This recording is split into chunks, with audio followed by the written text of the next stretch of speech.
Hi everyone, back to Evermore YouTube channel. It's Chris and Mark back with the last and final show of Rate the Squad. That's right, we're going to go through the attackers this time. This is where the goals are, Mark, where the magic happens, where they burst the back of the net. That's right. I can't wait to get stuck in this because we have had some brilliant performances from the attacking players this season. So we're going to get into it in a second. Just before we do, a little reminder to everybody, if you haven't already, please click subscribe. We'd love you to come and join us, help get us to that 8,000 subscriber mark. We've had a couple of you drop out over the last few days because you've been a little bit upset about some of the scores we've scored the players on, but it's just our opinion, guys. You don't have to run away and unsubscribe. You can agree or disagree. That's all right. That's fine. We love the lads, but we're going to be honest, Mark, aren't we, on this review when we're talking about the players? Yeah, look, it at the end of the day, it is an opinion. It's our opinion, and you agree or disagree. If you don't agree, put your scores in the comments. Let us know what you think. That's fine. Exactly. We're not going to have a go at anybody for their opinion on something, and that we perhaps see things differently to others. We might see it exactly the same. That's what it's all about. Exactly. As they say, opinions are like arseholes. We've all got them. And then they go and work for Manchester United. Evening, Dan. Enjoy the garden. Right, we'll get stuck into the players then, mate. So pull up the lads and we're going to go in and start scoring them out of 10, as the same as the other shows. Score them out of 10, and would we sell or would we keep? So we're going to start with a bit of a controversial one, probably in many people's eyes. Harvey Barnes. Now, I was really excited when we signed Harvey Barnes from Leicester. I think he's a smashing player. His goal record in the Premier League was ridiculous. It was better than Marcus Rashford's, and we got him for like 38 million quid or something like that. I thought it was an absolute bargain at the time. He seemed to fit everything that Newcastle needed. He was an upgrade on Miguel Almirón and Maxi in terms of his end product and his goals and everything else as well. But it's not really gone very well for Harvey in his first season at the club. He's only played 21 matches, 802 minutes. But in that time, Mark, he's managed to get 5 goals and 3 assists in such a limited time frame. He obviously played 1 Champions League game, but the big thing that hampered him was this kind of phantom toe injury that he had. But before I get into my score for Harvey, you can give me yours as well. Some of his stats are absolutely brilliant, to be fair. Even the limited game time he's had, his non-penalty goals, he's 0.56 per 90. He's up in the 97th percentile against other players in his position. His shots total 89th percentile, assists 89. His XG is 96. In terms of his touches is 91. So he's a very impactful player, which is exactly what we're signing him for. But he almost went through a weird little phase of being an impact sub off the bench for a couple of games, and it worked when he got goals against West Ham and Luton. And then he kind of drifted away again. I mean, it's a huge season next season for Harvey, and I think that's what he'll be focusing on. But 5 goals and 3 assists in a short period of time ain't a bad return. So out of 10, it might be controversial. List. I might have a few people screaming in the comments, but I'm going to give Harvey Barnes a 7, even though he's been out with injury. And I would say keep Mark, because I think he's got a lot more to offer next season. 26, 27 years old. He's at the peak of his powers. He'll want to be fit. He'll want to stay fit for next season and really show us what he can do and form that kind of front three, hopefully with him and Gordon, the notorious BIG, as Craig Hope called him, mate. So what was your take on Harvey this season, mate? Yeah, look, if you boil his stats down a little bit, it's 5 goals and 3 assists from 8.9 90 minutes played in the Premier League. Which brilliant. It's unreal return.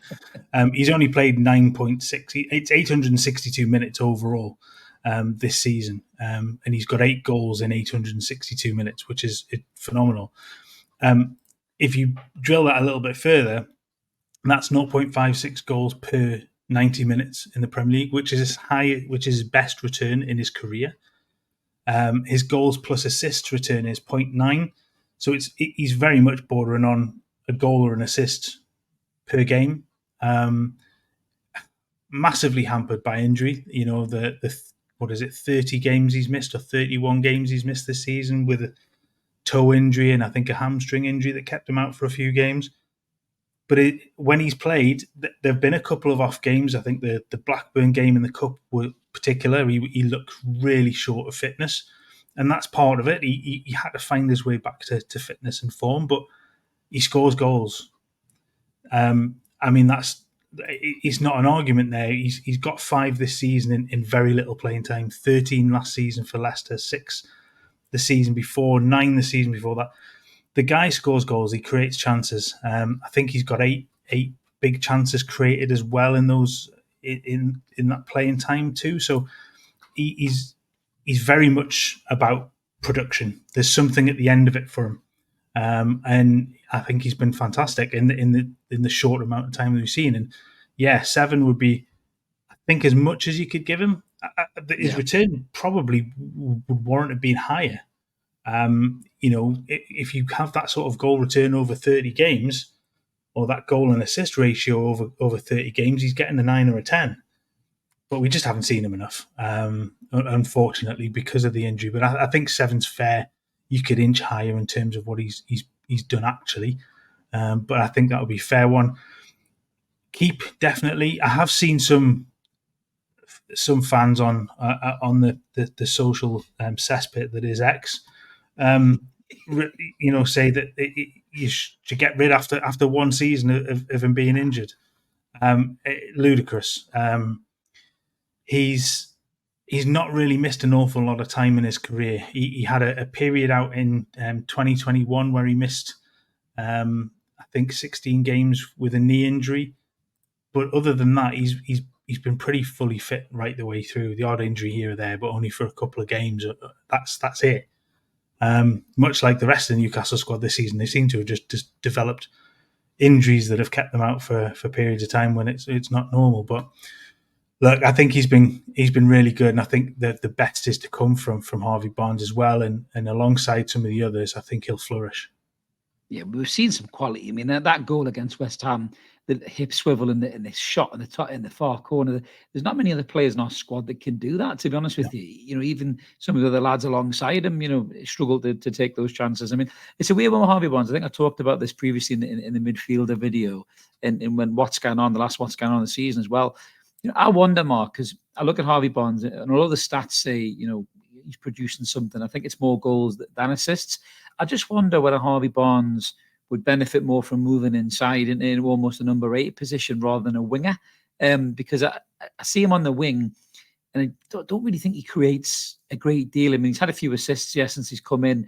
Before he got injured, he was assisting Wilson quite a lot, and Wilson was making that great run to the kind of middle of the box or the front post, and Barnes was finding him. But I just think that because of his ability to make those runs and his finishing ability on the edge of the box as well, I just wonder whether you could turn Barnes into a bit of an 8, like a Frank Lampard type player, or do you think he's too kind of habitually drifts out wide looking for the play? What do you think about that?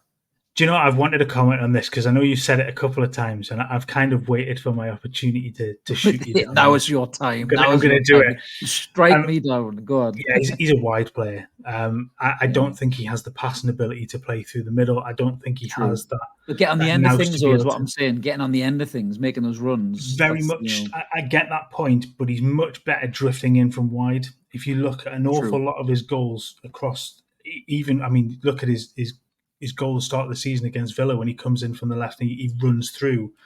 Look, an awful lot of his goals for Leicester were from that wide position, and that's his best point because he can start wide and come in, and he gives defenders nightmares. And he's deceptively quick. He's not the quickest sprinter. He's never going to completely outpace you, but he reads it quickly. And I just think, he's much better from wide. I don't think he's got the game to play through the middle. I don't think he's got the attributes to be able to do that. He's not very defensively minded either. So playing as an 8, I just don't think he's going to give you that sort of cover. I think it's the goals that just kept tempting me. I kept thinking of the Frank Lampard style runs and goals that he was kind of putting away, and I was maybe dazzled a little bit by that. You're probably right, in terms of his game. But I think he is a lot better than people are giving him credit for. Think about, if you go back and think about the games that Harvey Barnes played in this season, Newcastle fans, just go back and watch him and look at him compared to some of the guys on this list here, Miguel Almirón, Jacob Murphy, Maxi before that, and just look at his, the bits of play that he's doing that are having an impact, as you say, Mark. He's not doing 3 dances on the side of the pitch and doing step overs for nobody. He's not running, looking at the grass and then running the ball out of play or not crossing it. You know what I mean? He's not hitting across first time because he's so panicked that he's got the ball. When Harvey Barnes has the ball, you feel at ease because he's comfortable with the ball. He's got really good touch. He is deceptively quick, as you say. He's got the ability to cut inside and test the keeper, as well, or put in the back of the net. So I'm with you, mate. I think people who are writing him off after one season, man, give your head a wobble. I mean, I think this lad is a real player. And if he can stay fit next season, you're all talking about Tonali coming back. You watch this guy next season. If he can stay fit for most of the season, Mark, I think he's double-figure goals and assists potentially. I really do think that. Yeah, I think very much so. He playing in tandem with Gordon or playing Gordon on the opposite side as well, which we've seen he can do. I think, yeah, you've got a front three there in that notorious BIG that could score an absolute hatful of goals. And the other two have got 37 between them this season. That's 42, including Barnes' contribution as well.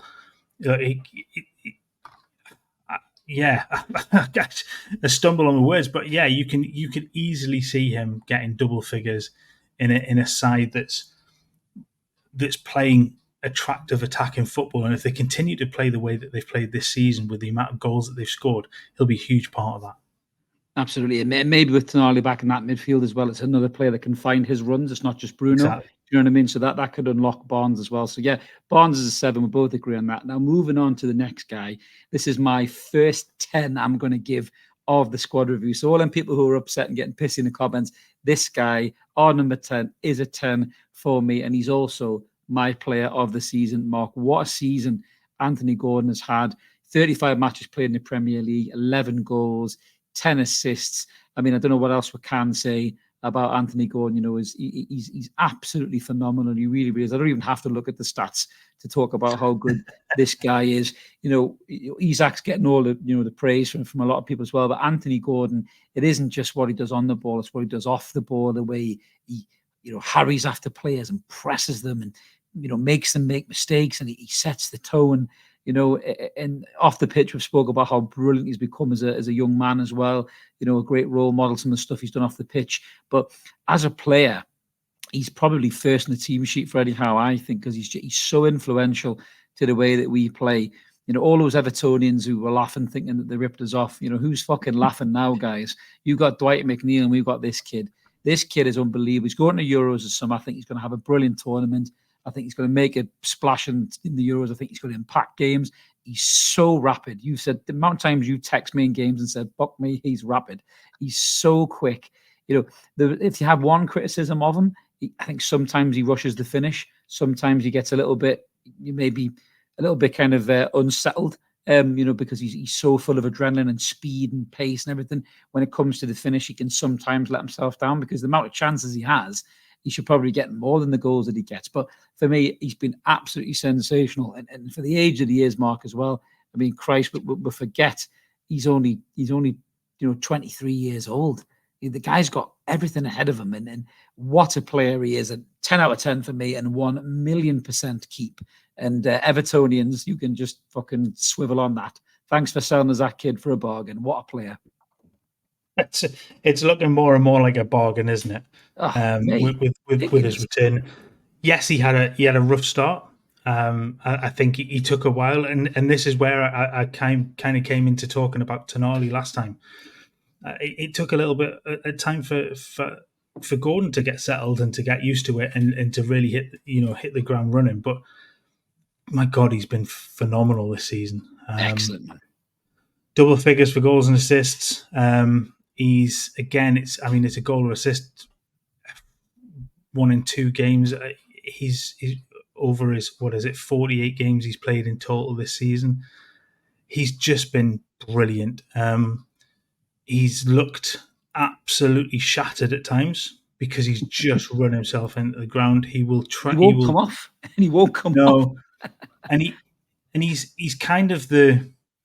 We've talked an awful lot about Almirón. I know we're going to come to him. His work rate is phenomenal. He'll work backwards and forwards. But the problem with Almirón is the end product. Yep. Gordon has the end product, and that's a fact. And he'll do that defensive work. You're talking about not looking at his stats, but even his tackle stats are in the 79th percentile for an attacking midfielder or a winger. Now that tells you the amount of pressing and the amount of defensive work that he puts in. But it's just his overall play. He's one of those players that just gets everybody up on the feet. And a little criticism now and again, and I know you touched on it earlier in the season, and particularly after pre-season, is that there's a trick missing from him. Yeah. You know, He's working on that. He said that, Gary Neville. He's working on tricks, I Yeah. think, isn't he? He said that, yeah. And I mean, let's not forget, he's only 23. And I Exactly. think people kind of seen him as being an elder player. I mean, that's not that old, but he's got time to develop as well, and those sorts of things where he can develop a step over or a feint, or Little we'll chop back see or that something like to that, come. yeah. But and he's comfortable going left or right. We've seen that this season where he'll cut to the byline or he'll cut inside, and he's deadly. He really is, and that return has just been phenomenal this season for him. And he'll walk into the Euros, and he should walk into the starting lineup for England as well. And I agree. yeah, the number 10 gets a 10 from me as well, because I just can't really fault him this season at all. And yeah, I think we have got plenty of years to see just how good he can become when he's already started this well. Absolutely. I honestly do think that he can go right up there to Mo Salah type numbers. I really do. That's one of the players he looks up to. He said that to Gary Neville, when he was doing the overlap walk down Whitley Bay. I'm sure Ronaldo's another player he looks up to. And the similarities are there when Ronaldo was a younger winger. He needed a bit more of a trick, and then sometimes he had too many tricks. Then he was cutting inside and he was scoring goals. And we've seen Gordon filling up front. I'm not a fan of that, but No. you can see he has the willingness to play there. And maybe one day he will, morph into a centre forward and be a really good one as well. Who knows? But yeah, what a player, mate. We're in full agreement there. 10 out of 10. He's my player of the season. You haven't said he's yours, so I'm going to keep you on that one. You might be picking somebody else for your player of the season, potentially. But let's go from the sublime to the ridiculous, to be honest with you. Miguel Almirón. Bless little Miggy. Now, Miguel Almirón's been in the club for what feels like 100 years, to be honest with you, and he's still only got 2 assists. I'm only joking, Miggy got more than that. But Miguel Almirón, to me, is, he's a hard-working player, as you said, Mark. He'll run all day long for you, but there's no end product there. There's no point in just running and doing nothing. He reminds me of like a dog at a beach when you throw the ball and wind it up and there's no ball and it's still running around looking for the ball. And it's the ball's in your hands still. That's what Miggy reminds me of. And if he was 23, well, it's true. If he was 23 or 24, you maybe go, well, he's got time to learn. But he's 29, 30-year-old. He's not going to get any better. Now, yeah. He's 30 now. He had a purple patch last season. He was amazing last season. He was one of the big reasons we got to the top 4. And massive respect to Miggy for that. He'll never have to buy a pint in Newcastle again. But we should have flogged him in the summer where his cost was at the highest and reinvested that into a better player in the squad, because when you need him, he's not there. And any of the Miggy lovers in the comments, right? I'll take you back to AC Milan St James's Park. This motherfucker missed from 1 yard. 1 fucking yard. That's unforgivable. I don't care what you say in the comments. 1 fucking yard. I'm going to be more generous on my scored him just because he works hard, but honest to God, it's time to move on from Miguel Almirón. He's where Newcastle was, not where it wants to be. We've seen players today, when we're recording this on the 29th, we've seen players being released who you could class as deadwood. Miggy's not deadwood because you get a cost for him, but to me, he's a sellable asset that can bring back revenue to be reinvested in a better player. Looking at his stats before I score him, so 33 Premier League games played, 3 goals, 1 assist, 6 Champions League games, 1 goal and 1 assist. So because of that, I can't give him a really, really shit score like a Matt Target. But he's going to get, for me, he's going to get a 4 out of 10. And that's just because of the contribution there that he's made for goals and the fact that he works hard and runs. But time is done for Miggy. Time to sell. Time to move him on. I'd understand keeping him as a squad player to come off the bench and run at tired legs. But again, what's the point of running at tired legs when you do fuck all with the time on the pitch? And that's generally what we'll get off Miguel Almirón, is fuck all. Lovely lad, but time to move on and time to upgrade, in my opinion, Mark. Sell 100%. Yeah, agree there. I think he's definitely one for the sales list, for the to go out the door. I'm not going to be quite as harsh as you in terms of his score, but I mean the key for me when you're looking at him as a forward player is where is he making a difference in terms of what he's scoring, and I know I love coming back to the stats and things like that, but you do love if you look at at his attacking stats, that's easy for me to say. only one of the highlighted ones that matter. statistics, is over 50, the 50th percentile, and that's non-penalty XG. He sits in the 59th percentile. Everything else is 40 or less. So poor. So on the Reds, shots, chances 10%. Yeah, exactly. Shots 40th, assist 14th, shot creating actions 10th. It's for a forward mind and an attacking player, it's just not good enough. His defensive stats are unbelievable. If he was a right back, you wouldn't mind. Exactly. If he was a fullback, you're looking at going, Jesus, he's had a cracking season. But it's not good enough at the top end of the pitch. And there are far more productive players at the club. One who will come on to who is slightly younger is probably another one that will move on relatively soon, I would think, as well. Has improved massively. We'll get onto him. Yeah. But I believe has been a lot more productive, obviously, this season in terms of what he's given in terms of assists and things like that. Yeah, but you can't fault Miggy's work rate, but he just doesn't produce. He doesn't provide enough of an end product. He refuses 99.9% of the time to use his right foot. He will not use it. He won't cut down that right-hand side and give the defender something to think about. Whereas others will use their wrong foot. The 1 yard miss is, as you said, it's unforgivable for him to go with the wrong foot at that point when the game's not on the line, but that very much settles everybody down a little bit, doesn't it? And you cannot miss from there. And I know the defender does well. He could have licked it. He could have licked it and it would have went in the back of the net. Any other part of your body but that wrong foot, mate. Just ridiculous. Unbelievable miss. I will give him a 5 for this season. Generous, because he's still got 5 goals and he's still got 4 assists this season. It's not the most horrendous season. Only one of those assists is in the Premier League. Again, when you go back to his number of assists in total in the Premier League, it is only 6. 6 in 6 seasons is shocking. For a wide player to only have 6 assists is shocking. It's unbelievably bad. He loved watching him because his smile, his enthusiasm, his work rate, all of that. But he's not producing. He's not giving enough of an end product. And I think 5 for me, and definitely 1 to move on. He's a sellable asset at the end of the day, and I think somebody will pay money for him. Might not be quite as much as maybe as the club want, but they'll still get something for him. He's out of his amortization from his contract because he's been there for so long now. So there's money there to be ploughed back into transfers as well. And I think there are better players already at the club that can play in that position too, without even buying another one. I think that's a position that maybe is to look at, but certainly he's one that will then free up money to spend elsewhere. 100%. I mean, he gets a 4 for me because of the FFS rule. The amount of times he's made me say, for fuck's sake, this season. That's why he gets 4 out of 10. But speaking on the right wing, just before we move on to the king, Alex the Great himself, you've got Yankuba Minter is coming back in, who's off the back of an unbelievable season for Feyenoord, Mark. And Eddie's already said we're going to look at him in pre-season. We'll be stupid not to.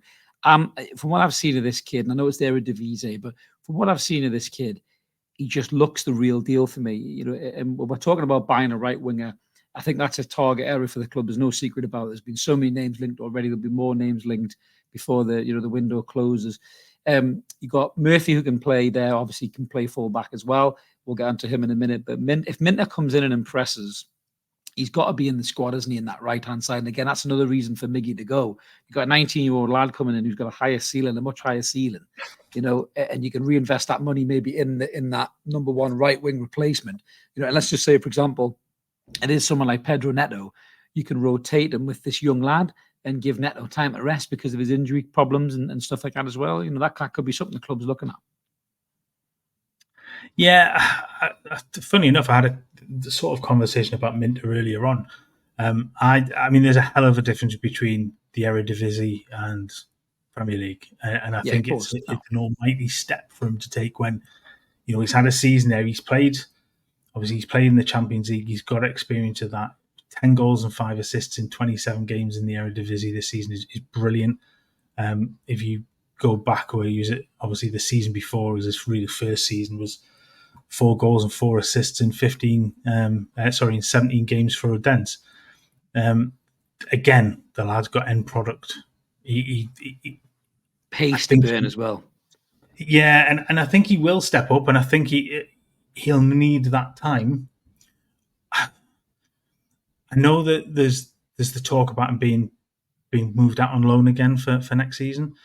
I'm of the mind that I think he probably needs to stay and learn and be around the senior members of the squad, learn the system, learn what he needs to do here, because I think you lose the opportunity for him to learn and to pick up too much from elsewhere. He's farmed out to. I know there was a rumor going around about him playing for Everton. Or going to Everton. No chance. No chance. It's ridiculous. Yeah, so I wouldn't do that at all. But I think there's definitely a moment for him to, or a time from now to be brought into the squad and to be a part, whether he plays 20, 30 minutes here or there, just to get himself up to match speed, and changing the match, that match fitness or that match preparation from the Eredivisie, which obviously the competition is a lot lower in terms of its standard, to the Premier League. He's going to take a little bit of time to get to grips with that. But yeah, I think he's definitely one. I'd keep him around now. I'd definitely have him in the squad for next season. I mean, that's dependent on how he does in pre-season, I guess. True, yeah. If he lights it up, he looks the part. Yeah, exactly. If he lights it up, he's in. I mean, it's a shame we haven't got the Europa Conference, because it would have been great for the likes of him and Miley to have that extra game time, where they could have played in those, maybe, when we're going across to, kind of Czechoslovakia or wherever, and playing these teams that, aren't massive big clubs. You could have put the 19-year-old lads in and played them and rested the starting players, but c'est la vie. So let's move on to the next player, the main man, Alex the Great.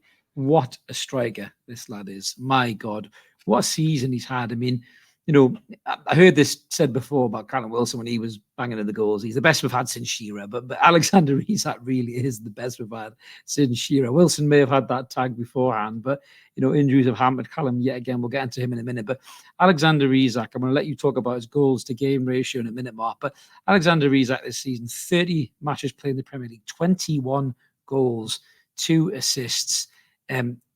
Unbelievable player. One goal in the Champions League in 5 games. That probably sums up, how his availability was a big issue. But his stats are all in the, the top greens, in the high 80s, the high 90s. But looking at him, I mean, I don't actually think there's a better striker in the Premier League outside of Erling Haaland than Alexander Isak, and he's in pristine company there.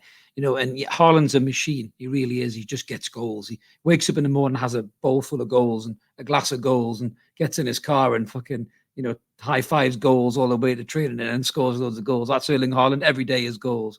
Whereas Isak has more to his game. His ability to just run with the ball, the way he glides across the park. There's Henry-esque elements to him, but there's also that ruthless kind of ice cold Shearer-esque mentality as well in there. And I mean, this kid is unbelievable for the age that he is as well. He's 24, 25, and he just looks the real deal. I mean, he's probably one of the best strikers in European football right now. The only issue I have for Alex, and the only reason he's lost half a mark for me, so he's 9.5 out of 10.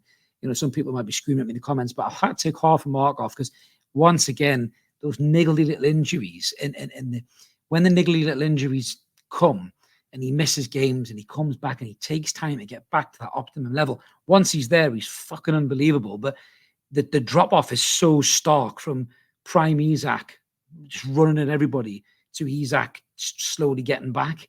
His touch isn't quite there. That zip isn't there. He's still capable of getting in positions and scoring goals. But, I mean, that's the negative out the way. But the overriding positive for me this season, Alexander Isak has turned into one of the best strikers in European football, arguably world football right now. And he plays for our club. And all these shit houses like Arsenal trying to buy him for fucking 70 million quid. No, you're not going to get him for 70 million quid because we bought him for 70 million quid and he scored loads of goals. So yeah, that's inflation, motherfuckers. But you guys fell asleep at the wheel. You didn't take a chance on him because he was injured at Sociedad and had a bit of a ropey season. We've stolen March. We've signed him. There's rumours he's going to get a new lucrative contract for me. I would throw it at him, Mark. Throw it at him. If you're going to get rid of some of the old duffers like Richie and dumb it off the books and use that wage to give Alexander Isak more money, fucking do it. Because this guy is who we should be building the team around alongside Bruno and Botman when he's fit. He's so integral to where Newcastle are going as a football club. He is irreplaceable, in my opinion. We talked about Bruno in the last episode. I'm worried about Bruno going. But if Bruno was to leave, Tonali's there. Joe Linton's there. Can Miley step up? Do we buy another player that is good on the ball?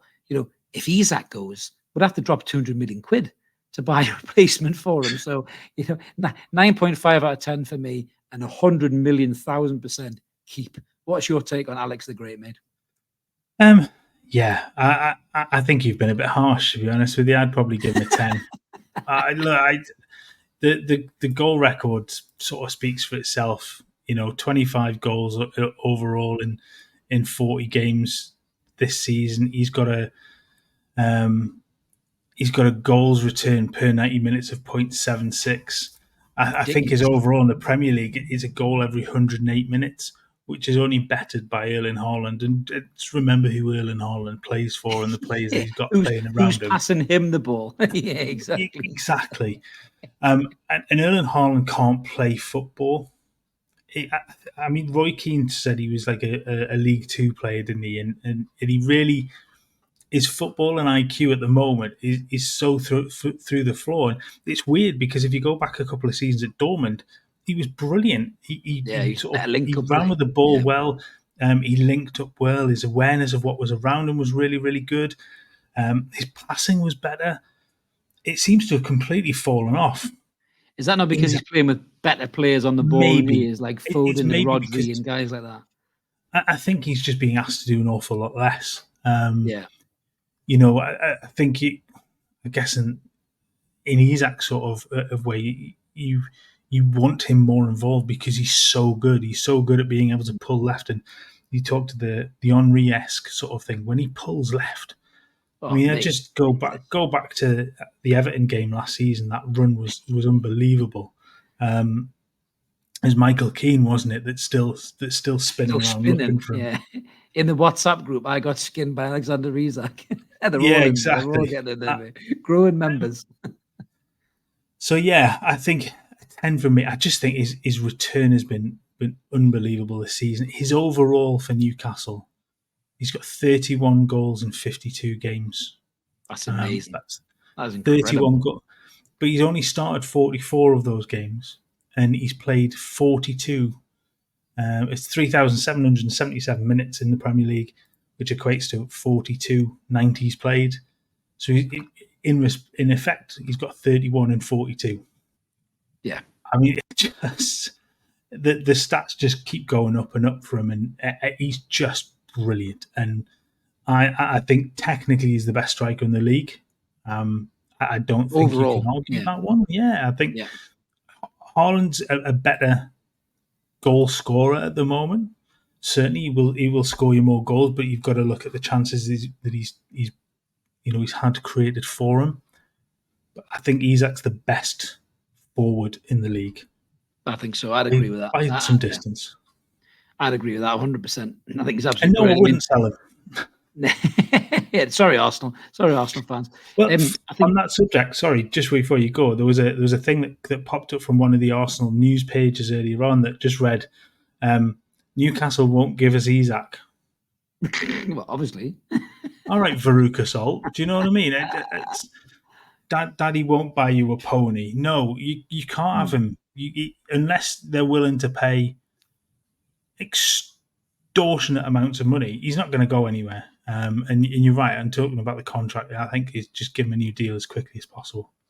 That's like Moan and Mark Wright won't give you Michelle Keegan, isn't it? That's the most ridiculous thing I've ever heard in my life. These people wasting their fucking breath on stuff. If you're going to produce content, produce good content. Don't just talk shit, for clickbait. Because would you sell us your best fucking player? I don't think so. So absolute nonsense. But I think the big issue we've had with Isak is moving on. Nice caveat to the guy standing next to him there. Last season, these two really worked in each other's favour. When one was knackered, the other one was fit. And then when they were both fit, they kind of pushed each other. They very seldom played as a two, but every time they play as a two, they're dangerous as fuck. They really are, because you've got Isak's ability to pull wide, and be this brilliant winger, and then Wilson's ability to make those runs and finish is still there, even though he's made of glass. So as a front two, they're brilliant. And Wilson's constantly been talking about them playing as a front two, because that's the only way he'll get more game time, is them playing as a front two.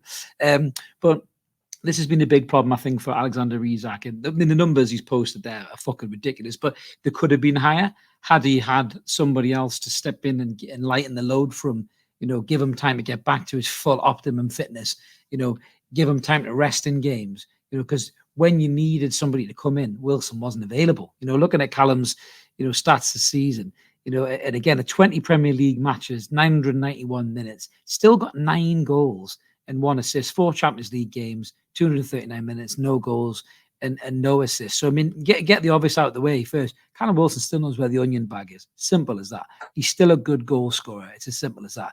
The problem with Callum Wilson is the injuries, and the injuries won't go away. And every year that goes by, they get worse, they get longer, and he misses more games. When he comes back, you see everything that he is. He's got that strength, that ability to roll a defender. He's different to Isak. He's a shithouse. He'll be in a defender's ear, fighting with the centre back. Isak isn't that kind of striker, but Wilson gives you something different. But I think Anthony Gordon said it best when he was doing the Gary Neville overlap interview, that availability is the best ability. And that wasn't a dig at anyone who's injury prone and his teammates, but that's the truth. If you're not available, it doesn't matter how good of a player you are. You're not going to be part of the picture, because you can't be relied upon. And I just think that the issue that we have here, Mark, is really we've got one striker who's, we probably think is going to be fit there most of the time. And the other one is brilliant, but he's made of glass.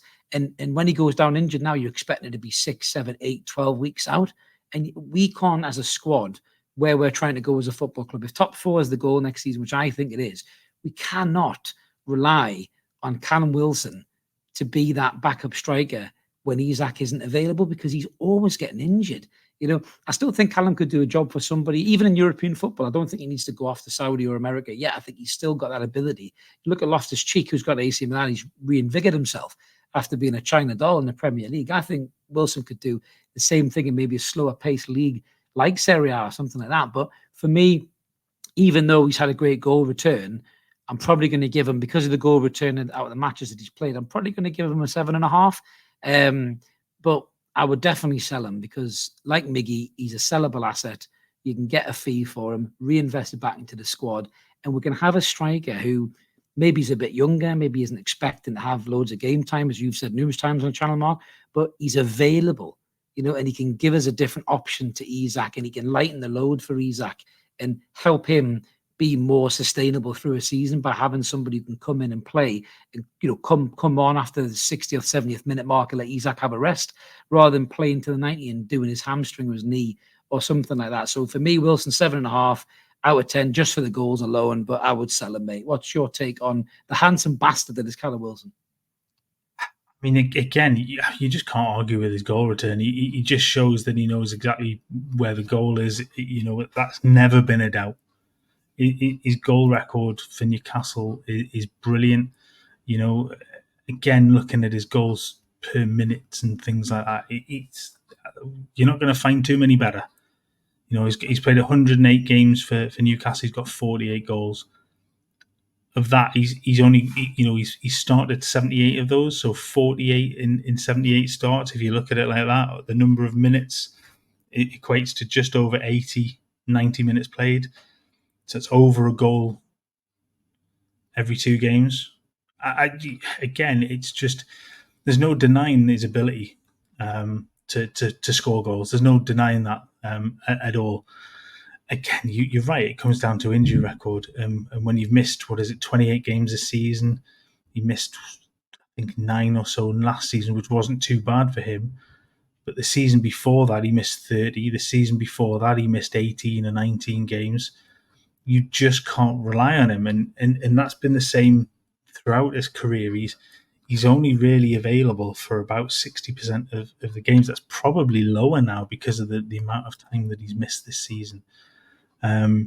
He's only really played about 1,300 minutes worth of football this season, which equates to what, 12, 34, 15 games effectively. I mean, it's a great return, 10 goals and sort of 15 games played, or 15, 90 minutes played. But the injuries are they're crippling. And especially if you want to protect Alexander Isak a little bit more, you need somebody that's going to be a little bit more reliable in that position. And he will go and score goals somewhere. I don't think it's time to be maybe put out to pasture and sent off to Saudi or anywhere like that. I think he could do a job at the top level. I do. And I mean, maybe he's not one of the promoted sides, but certainly one of the mid-table ones. I mean, is there an argument that if Solanke was to move on from Bournemouth, he could go back to Bournemouth? Maybe somewhere like that, or would he go abroad?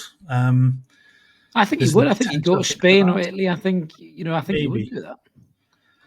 But yeah, I think he's definitely a sellable asset in that he's still got a bit of value to him. I know Transfer Market value him at about 13 million euros. I think you probably get a little bit more than that. Yeah.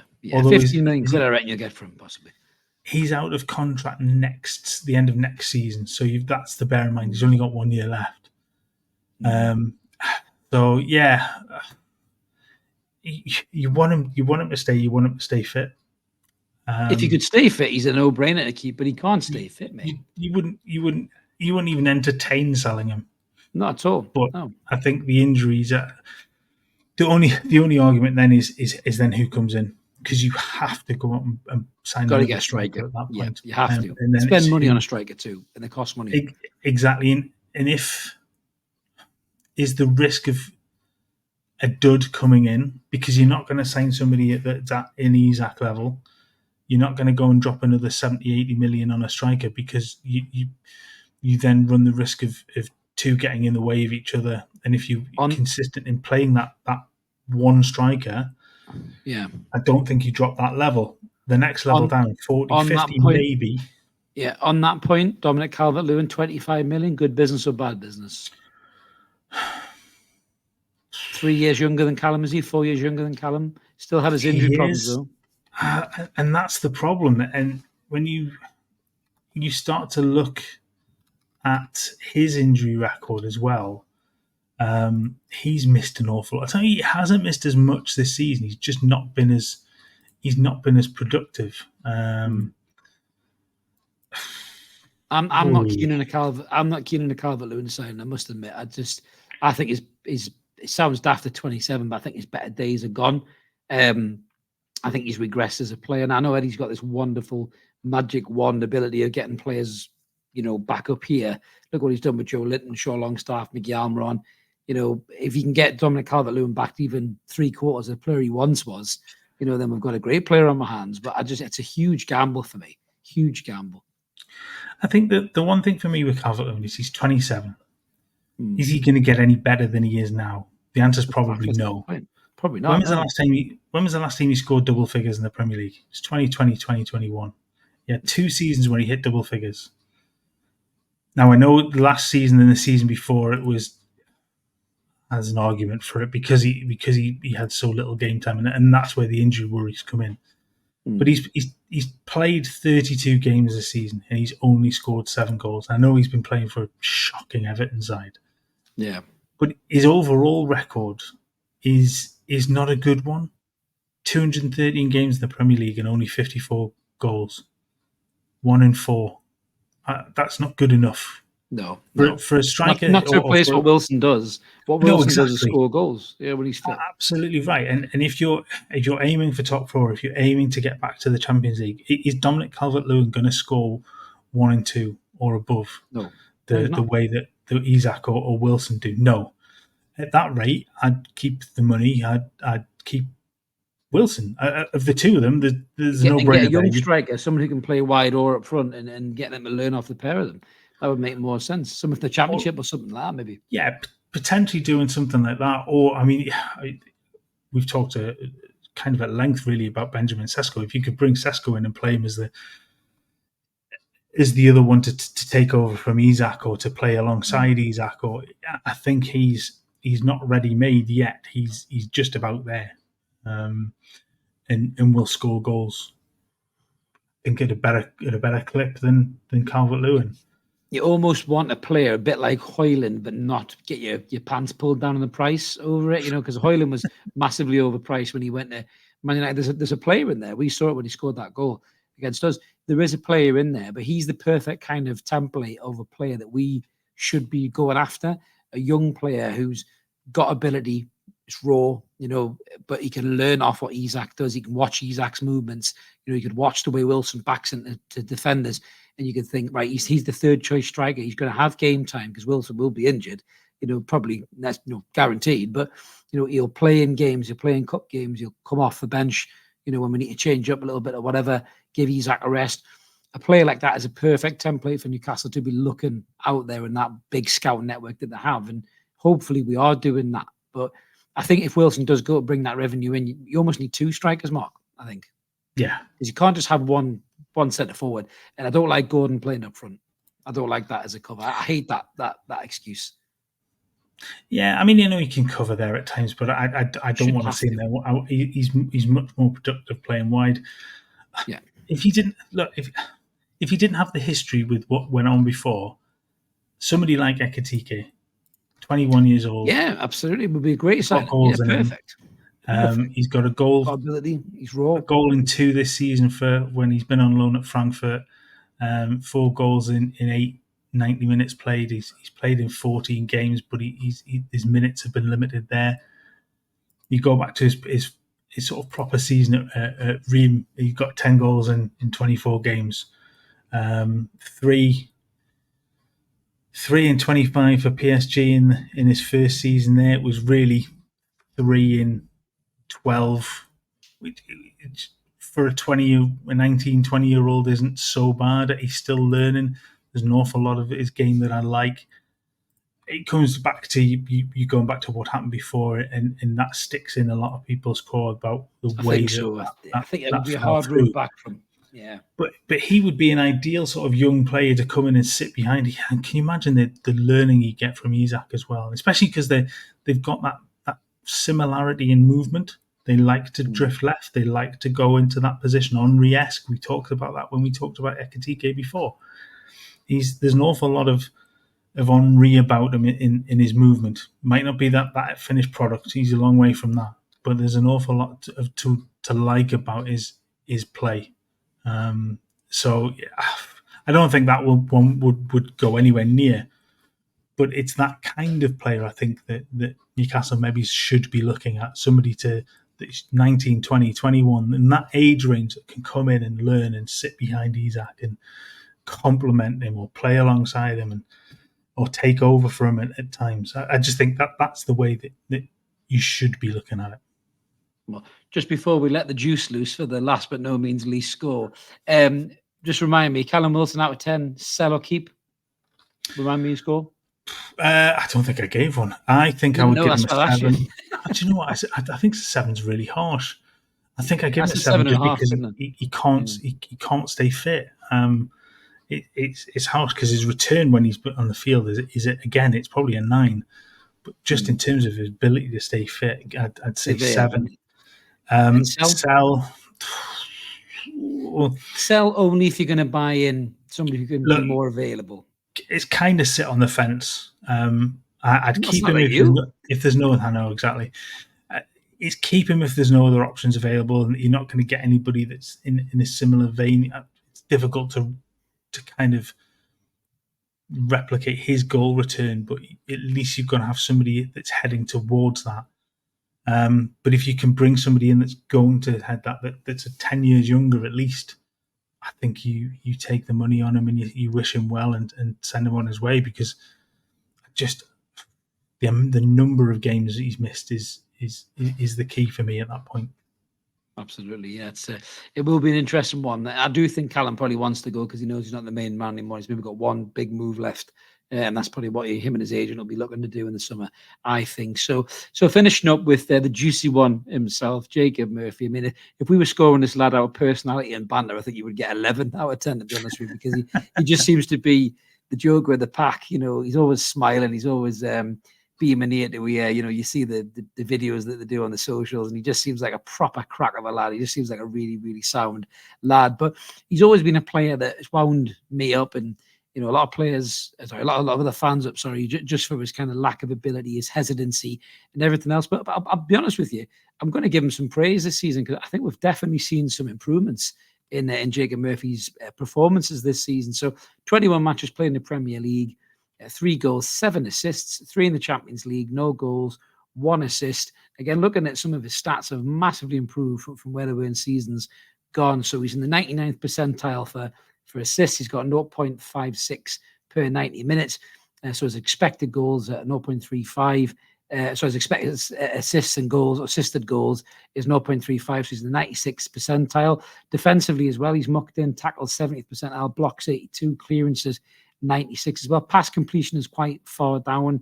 He's in the 11th percentile. He only gets 66% of his passes off in a game. Successful take-ons, again, 19th percentile, which probably shows you where he's got room to improve. But I'm going to give Jacob Murphy a 7.5 this season, because I think he's definitely improved as a player.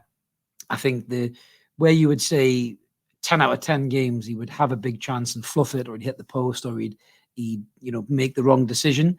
He's made the right decision in probably maybe 6 of those 10 games, which is improvement for him as a player. That doesn't mean he's fucking brilliant all of a sudden, but he's better than what he was. 29 years old, a good squad player. He's versatile. He can play at fullback. He can play wing. He could drop in midfield if he needs to. So yeah, for me, I'm going to give Jacob Murphy, the juicy one, a 7.5 out of 10. And that is a good score for Jacob Murphy for me, certainly up from where he would have been in previous seasons. And I would keep him, Mark, because I think if we're going to sell Miggy, if Mintner's going to get his chance, I think Murphy can be there as an experienced cover for that wing position, and also maybe a fullback if necessary. So a decent season for Jacob Murphy, I think, and improvements as a player. Still a lot to do, but certainly heading in the right direction rather than the wrong, in my opinion. Yeah, I mean, just that stat alone of 7 assists in the Premier League in one season, he's got more assists than Miggy's got in 6. There you go. That tells you all you need to know, really. I'd give him a 7.5 as well, because I think he's had a couple of wayward games this season, but overall he's been a 7.5, 8 out of 10 in a lot of the games that he's played. He scored a couple of goals. He's got 10 goals or assists this season in 13.2 90s played. He's been terrific. He really has. And sorry, that was the Premier League stat alone. It's 11 in 17.7 overall if you include Champions League and the Cups. But again, that doesn't take away from the fact that he's had a really productive season. He's looked another step ahead of where he was last season, and he looked awful at times towards the start of last season, or certainly the season before that. I mean, how many times did you roll your eyes when he was coming off the bench? It was honestly, if the answer is Jacob Murphy, I don't want to know what the question is. Yeah, I did use that quite a lot. You don't have that problem, because he is productive. He will give you some end product. He will take a player on. He'll put a ball in.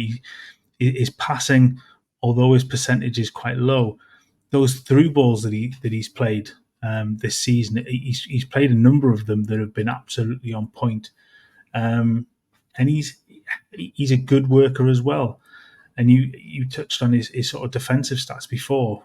They're Miggy-esque in terms of that. He's not quite there in terms of the tackles that he's put in compared with Miggy, but his blocks and clearances and things like that. I know he's played a little bit further back at times, but he puts the work in. He gets up and down, and he's one of those players that I think at the moment you want around the squad, because he will give you an option. He's got a couple of years left on his contract as well. He's an English homegrown, so when you're maybe he's into UB, he just gives you, it ticks a few of those boxes. but he's certainly productive enough to keep him around for now. I wouldn't sell him. Almirón would be the one that I would sell in that position. Murphy does give you cover both on that right hand side and at right back if absolutely pushed. To be fair, he did it a couple of times this season. One game he didn't look particularly good. The other game he absolutely was brilliant. He absolutely put a shift in. So he does give you a little bit of that versatility, and players like that are invaluable because you don't get many of them that can swap a number of positions forward and back. They're just not capable of doing it, but he really is. And he's a good character to have. And I think along this journey, you need to have a few of those, especially ones that understand the club as well. You forget quickly when all of a sudden none of the players around the squad have any sort of link with the club themselves, and they forget what they're playing for. He absolutely knows what he's playing for. And he's really shone the last sort of season and a half. So yeah, 7 for me this season. I think 7.5. Sorry, I think, and definitely want to keep for now. Maybe next season at the point in which you look to maybe again make a little bit of money on him next season that gets put back in the coffers to play. But I think he definitely plays a part next season. Absolutely. He's definitely worked hard, I think, that, in the training ground. You can see that. And he maybe deserves extra points just for singing the Champions League anthem as well when he was caught on camera doing that. So massive respect to Jacob Murphy for that. But that's us all wrapped up for our scores. And guys, as always, let us know in the comments below, and you certainly do, what you think about the scores, whether you agree or disagree with them. That's cool if you disagree. That's okay. Me and Mark are just giving you our honest takes on it, and you guys give us yours. It's all fine and dandy, sugar candy in our Evermore community. Nobody falls out with each other. That's not what we do here, as Black Panther once said. So we don't do this here. So we just get along and we talk about football. And if that's the kind of thing you guys like, smash subscribe, come and join us. We'd love you to help us get to 8,000 subs before the season starts. That would be amazing. It is all free content, but if you want to be a member, there is an option down the bottom there. You can get early access to these videos, like the Room Has It videos, like the ratings videos that you've just watched as well. So whichever option suits you best, click it. We'll be back with some more content soon. There's loads of transfer rumors doing the rounds, and then we've got plenty of the news to talk about as well. Players being released. Maybe there's a rant on the cards about potentially the Carabao Cup. Cough, cough. I certainly feel my blood boiling about that in particular. So keep your eyes on the channel, guys. Hit the notification bell so you don't miss any videos. Have a belter, and we'll see you next time. Take care, guys. Cheers.